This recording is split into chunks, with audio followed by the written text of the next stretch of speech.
আসসালামু আলাইকুম dear viewers.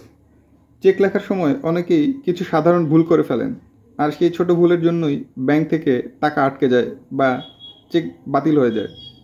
আজকের এই ভিডিওতে আমি দেখাবো কিভাবে একদম সঠিকভাবে চেক লিখতে হয় এবং চেক লেখার কমন মিস্টেকগুলো কিভাবে এড়িয়ে চলা যায়। তো চলুন কথা না বাড়িয়ে শুরু করা যাক। তো কীভাবে চেক লিখতে হয়? চেক লেখার জন্য আপনাকে ডেট লিখতে হবে, পে টুতে নাম লিখতে হবে, দ্য সাম অফ টাকার এখানে কথায় লিখতে হবে, এই টাকার এই ঘরে ফিগারটা লিখতে হবে এবং এখানে অ্যাকাউন্ট হোল্ডার সাইন করে দিবে, আর পেছনে দুইটা সাইন করবে এবং ফোন নাম্বার লিখবে। আচ্ছা, তো চলুন আমরা শিখি কোনটার কাজকে কিভাবে কি করতে হয়। তো ডেটে আপনি অবশ্যই ধরেন আজকের ডেট কত, আজকে ডেট 13, তাহলে 13 ডেট, তারপর মাসের ঘরে হচ্ছে অক্টোবরের 10, 2025। এভাবে আপনি ডেটটা লিখবেন। ডিডি এর ঘরে ডেট, এমএম এর ঘরে মান্থ, ওয়াইতে ইয়ার। তো ধরেন কোনো কারণে যদি ডেট আপনার লিখতে ভুল হয়, হ্যাঁ ধরেন আপনি এখানে 3-এর জায়গায় 9 লিখে ফেলছেন ভুলে, তখন আপনি কি করবেন, এভাবে ওভার রেট করবেন না যে 9কে 3 বানাবেন বা 3কে 9, যেটাই সঠিক হোক সেটা ওভার রেট করলে হবে না।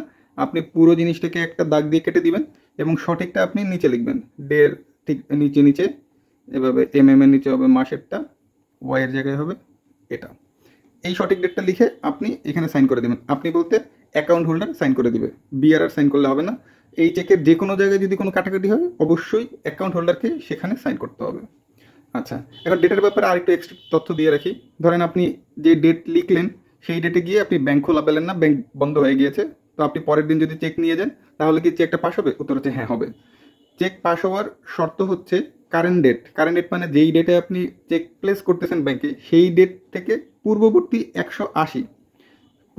180 দিনের পর্যন্ত ওই চেকটি ভ্যালিড থাকে। আমি আবার বলি, কারেন্ট ডেট। কারেন্ট ডেট মানে হচ্ছে যেই ডেটে আপনি চেকটি ব্যাংকে প্লেস করলেন সেই প্লেস করার ডেট থেকে পূর্ববর্তী 180 দিন পর্যন্ত চেকটি ভ্যালিড থাকে। তার মানে এখানে লেখা ডেটটি ওই 180 দিনের মধ্যে হতে হবে কারেন্ট ডেটের থেকে। কারেন্ট ডেটের পূর্ববর্তী 180 দিনের মধ্যে যতগুলো ডেট আছে সেই ডেট যদি এই ডেটের সাথে ম্যাচ করে তাহলে চেকটা পাস হবে, আদারওয়াইজ হবে না। আবার যদি ধরেন আজকের ডেট হচ্ছে 13, আপনি এখানে লিখলেন 14, হ্যাঁ তাহলে কি পাস হবে? উত্তর হচ্ছে না। এটাকে বলে পোস্ট ডেটেড চেক, মানে ভবিষ্যতের ডেটের চেক কখনোই ব্যাংকার পাস করবে না। তো চলুন এবার আমরা পেটুর দিকে নজর দিই। পেটুতে দুইটা ঘটনা ঘটে। এক হচ্ছে যিনি অ্যাকাউন্ট হোল্ডার তিনি আসতে পারেন, আরেকটা ঘটনা করতে পারে বিআরআর নিয়ে আসতে পারে। আচ্ছা, আগে অ্যাকাউন্ট হোল্ডারেরটা বলি, তারপর বিআরআর একটা। অ্যাকাউন্ট হোল্ডার মানে হচ্ছে যার চেক বা যার অ্যাকাউন্ট সে নিজে যদি আসে তাহলে সে লিখবে সেলফ বা হচ্ছে তার নিজের নাম, এবং সে আসবে, টাকা উইথড্র করবে এবং পেছনে সে নিজে দুইটা সাইন দিবে এবং ফোন নাম্বার লিখে টাকা উইথড্র করে নিয়ে যাবে, খুব সিম্পল। আর যদি বিআরআর আসে মানে অ্যাকাউন্ট হোল্ডার নয় এমন কেউ আসে, তাহলে এখানে সেলফ লেখা থাকবে না। তখন এখানে ধরেন অ্যাকাউন্ট হোল্ডার মিস্টার রহিমকে লিখে দিল যে রহিম টাকা উঠাতে আসবে, তাহলে তাহলে মিস্টার রহিম হচ্ছে এখানে বিআরআর। তো বিআরআর যদি চেক নিয়ে আসে সেক্ষেত্রে পেছনের সাইন দিবে বিআরআর। এখানে যিনি চেকটা নিয়ে আসছে তিনি সাইন দিবে, তিনি তার ফোন নাম্বার দিবে। এবং সেক্ষেত্রে একটা জিনিস খেয়াল রাখতে হবে যে যদি এখানে চেকের অ্যামাউন্টের পরিমাণ 50,000 টাকার বেশি হয় তখন এই বিআরআরকে অবশ্যই একটি এনআইডি কার্ড সাথে নিয়ে আসতে হবে। ওকে, আরেকটা ব্যাপার কি, ধরেন পেটুতে আছে মিস্টার রহিমের নাম, কিন্তু এইখানে আপনি ব্যাংকে যিনি আসছেন আপনি তার নাম জানতে পারলেন, তার নাম হচ্ছে মিস্টার করিম, তাহলে কি ব্যাংকার এই চেকটা পাস করবে? উত্তর হচ্ছে হ্যাঁ, পাস করবে। শুধু রহিমের জায়গায় করিম কেন, 100 হাত ঘুরে যদি যে কোনো ব্যক্তি আসুক না কেন আমরা তাকেই এই চেকের মানে পেমেন্টটা করতে পারবো যদি সব অন্য বাকি জিনিসগুলো ঠিকঠাক থাকে। কারণ আপনি একটু খেয়াল করলে দেখবেন যে এখানে পেটুর পরে লেখা আছে কি মিস্টার রহিম, এই কোনায় একটু দেখবেন যে অর বিআরআর। তার মানে পেটুতে বলা হচ্ছে যে মিস্টার রহিমকে টাকাটা দিবেন অর অথবা বিআরআরকে টাকাটা দিবেন। বিআরআর মানে যে এই চেক বহন করতেছে, বিআরআর মানে চেক যিনি বহন করেন। তাহলে আপনি কিন্তু শুধু রহিমকে দিতে বাধ্য নন, আপনি এনিবডি বিআরআর বলতে যে বহন করবে তাকেই আপনি দিতে পারবেন যদি সবকিছু ঠিকঠাক থাকে। আচ্ছা, কখন দিতে পারবেন না? যদি এই বিআরআরটা কাটা থাকে তখন ব্যাংকার শুধুমাত্র এই পেটুর ঘরে যার নাম থাকবে তাকে দিতেই বাধ্য থাকবে। তাহলে আশা করি পেটুর ব্যাপারটা বোঝা গেল। আর এই বিআরআরটা কাটা দেওয়া মানে হচ্ছে এটাকে বলে অর্ডার চেক, যে অর্ডার করা হচ্ছে পেটুতে শুধুমাত্র রহিমকেই যেতে দেওয়া হয়। ওকে, তাহলে আমরা পেটুর ব্যাপারটা বুঝে গেলাম। এবার আমরা বলি দ্য সাম অফ টাকা। এখানে হচ্ছে কথাই লিখতে হয়, যে ধরেন আপনি যেই টাকাটা আপনি উঠাবেন সেই টাকাটা আপনি লিখবেন। ধরেন 9,000 টাকা, তাহলে আপনি লিখবেন 9,000 টাকা অনলি, ধরেন আপনি এটা লিখলেন।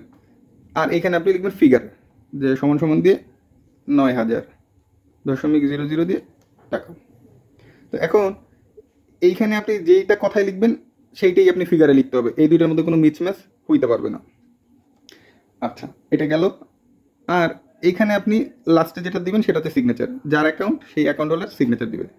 আচ্ছা, এইখানে একটু কথা বাকি রয়ে গেল, সেটা হচ্ছে ধরেন এইখানে আপনার কোথাও ভুল হয়েছে, 1000-এর জায়গায় আপনি ধরেন 1000 হবে না, হবে 100, এখানে ধরেন একটা শূন্য নাই, তাহলে আপনার 100 লিখতে হবে। তখন আপনি কি করবেন, শুধু 1000টাকে এক দাগে কাটবেন, কেটে এখানে লিখবেন 100 লিখে অ্যাকাউন্ট হোল্ডার যিনি তিনি এখানে একটা সাইন দিয়ে দিবেন। হ্যাঁ, কিন্তু কখনো ওভার রাইট করবেন না। যেমন ধরেন টাকার ব্যাপারে আপনি এখানে লিখছিলেন, তাহলে এটার আপনি এভাবে জোর করে করে এইভাবে লিখবেন না, এটা লিখবেন না। যেখানে ভুল হবে সেখানে এক দাগ দিয়ে কেটে সুন্দর করে সেটাকে লিখে তার পাশে একটি সাইন দিয়ে দিবেন। এটা হচ্ছে স্ট্যান্ডার্ড প্র্যাকটিস। আচ্ছা, আরেকটা ব্যাপার হচ্ছে সতর্কতার জন্য বলা হয়, সেটা হচ্ছে এই দেখেন এখানে 900 বা ধরেন এখানে 9,000 ছিল, হ্যাঁ, আমরা ধরেন এই শূন্যটা আছে। এখন এই 9,000 টাকা যেটা ছিল, আপনি যদি বিআরআরকে দিতেন এবং বিআরআর যদি একটু দুষ্ট প্রকৃতির হয়, সে যদি এখানে একটা 1 লিখে দেয়, তাহলে এখন কত হলো 19,000। আর এখানে যদি 9-এর জায়গায় 19 লিখে দেয়, TEE 19, তাহলে কিন্তু দেখেন এখন দুইটাই মিলে গেছে, যে 19,000 টাকা আর এখানে আপনার 19,000 হয়ে গেছে, মানে 9,000-এর জায়গায় 19,000 হয়ে গেছে। তাহলে এটা কিন্তু অ্যাকাউন্ট হোল্ডারের একটা একটু ছোট্ট ভুলের জন্য, ছোট্ট ভুল বলবো না, অসতর্কতার জন্য বিআরআর যিনি আছেন তিনি কিন্তু টাকাটা ক্যাশ করে ফেলতে পারবেন। কারণ 50,000 টাকার যে ছোট চেক হলে অ্যাকাউন্ট হোল্ডারকে কিন্তু কল কনফার্মেশনের জন্য ফোন দেওয়া হয় না, তাহলে সেক্ষেত্রে কিন্তু অ্যাকাউন্ট হোল্ডারের লস হতে পারে। তো এই লসটা মানে যাতে না হয়, একটু সতর্ক থাকলে কিন্তু ঠিক করা যায়। ঠিকঠাক কীভাবে করবেন, ধরেন এখানে যখন 9 ছিল, হ্যাঁ 9, এই যে এখানে যেমন 1000 ছিল, হ্যাঁ এখানে যেমন টাকা ছিল, যে 9,000, তারপরে ধরেন এই যে টাকা অনলি, এই প্রত্যেকটা ফাঁকা জায়গায় আপনি এভাবে দাগ দিয়ে দিবেন। হ্যাঁ, এবং শুরুতেও একটু দাগ দিয়ে রাখবেন, যাতে পেছনে বা পরে কোনো কিছু সংযুক্ত করা না যায়। তাহলে কিন্তু আর এই যে এখানে সমান সমানটা আরও একটু মানে মানে দিতে পারতেন, তাহলে কিন্তু এই 1টা লেখার সুযোগ পেত না। তো এইটা হচ্ছে একটু সতর্কতাভাবে লিখলে আপনি সেফ থাকবেন। আচ্ছা, তো এই হচ্ছে মোটামুটি সঠিকভাবে চেক লেখার উপায়। তো এবার আমরা দেখব কমন মিস্টেকগুলো আমরা কি করি। কমন মিস্টেকগুলো কি, কমন মিস্টেক আমরা মোটামুটি কিছু বলছি, আরও দু একটা জিনিস বাকি রয়ে গেছে, সেটা একটু বলি। এক নম্বর হচ্ছে আমরা চেক লেখার সময় অনেক সময় বাংলা ইংরেজি মিক্স করে ফেলি, ডেট লিখি বাংলায়, ফিগার লিখি ইংরেজিতে, বা কথায় লিখি বাংলায়, ফিগার লিখি ইংরেজিতে। তো এটা করা যাবে না। লিখলে সবগুলো জিনিস বাংলায় লিখতে হবে, অথবা সবগুলো জিনিস ইংরেজিতে লিখতে হবে, না হলে ব্যাংকার চাইলে চেকটি পাস করবে না, ফেরত দিতে পারে। আচ্ছা, 2 নম্বর, আমরা অনেক সময় চেক লিখি কিন্তু অন্য কালারে, মানে ব্ল্যাক বা ব্লু বাদে অন্য যে কোনো কালারে যদি আপনি লেখেন, তাহলে সেইটা ব্যাংকার পাস করবে না। তাহলে চেক লেখার সঠিক নিয়ম হচ্ছে ব্ল্যাক অথবা ব্লু কালি দিয়ে, আদারওয়াইজ চেকটি পাস হবে না। 3 নম্বর হচ্ছে কাটাকাটির ব্যাপারটা। কাটাকাটি হলে অনেক সময় বিআরআর বলে যে ভাই আমি সাইন করে দিচ্ছি, কিন্তু বিআরআর এর কোনো ক্ষমতা নেই চেকে সাইন করে সেই চেক পাস করার। তাহলে যেখানেই কাটাকাটি হবে সেখানে অবশ্যই অ্যাকাউন্ট হোল্ডারকে সাইন করতে হবে। এই যে যতগুলো সাইন দেখতেছেন, এই প্রত্যেকটা সাইন কিন্তু অ্যাকাউন্ট হোল্ডারের। হ্যাঁ, আচ্ছা, 4 নম্বর, এনআইডি কার্ড সাথে না নিয়ে আসা। ওই যে তখন বললাম বিআরআর চেক হলে যদি 50,000 টাকার উপরে হয়, তখন অবশ্যই বিআরআরকে একটি এনআইডি কার্ড দিতে হবে। তো এইটা অনেক সময় আমরা ভুল করি, এটা যাতে আমরা ভুল না করি। তাহলে এই ছিল মোটামুটি আমাদের মিস্টেকের কথাবার্তা। So thanks for watching.